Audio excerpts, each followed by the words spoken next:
ফরিদপুরের সদরপুর উপজেলার ঢেউখালী ইউনিয়নের বাবুরচর বাজার জামে মসজিদের সামনে ৪ বছর বয়সী শিশু লামিয়াকে একা দেখতে পায় স্থানীয় বাবুরচর উচ্চ বিদ্যালয়ের ২ শিক্ষার্থী। বিস্তারিত থাকছে সাজ্জাদ হোসেন সাজুর তথ্যচিত্রে। উপজেলা নির্বাহী কর্মকর্তা জাকিয়া সুলতানাকে বিষয়টি অবহিত করা হয়। পরবর্তীতে বাবুরচর থেকে শিশুটিকে ইউএনওর কার্যালয়ে নিয়ে যাওয়া হয়। এরপর বাবা আব্দুর রব মৃধার কাছে তার হারিয়ে যাওয়া মেয়েকে তুলে দেওয়া হয়। বৃহস্পতিবার রাতে শিশু লামিয়াকে ফিরিয়ে দেওয়ার সময় লামিয়ার বাবাসহ স্থানীয়রা উপস্থিত ছিলেন।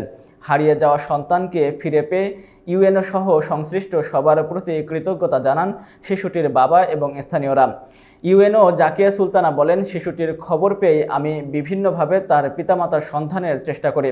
শিশুটিকে উদ্ধার এবং বাবা মায়ের কাছে বুঝিয়ে দেওয়ার পেছনে স্থানীয় ২ সাংবাদিক মোহাম্মদ রকুনুজ্জামান ও সাব্বির হাসান এবং বাবুরচর উচ্চ বিদ্যালয়ের ২ জন শিক্ষার্থীকে ধন্যবাদ জানাই।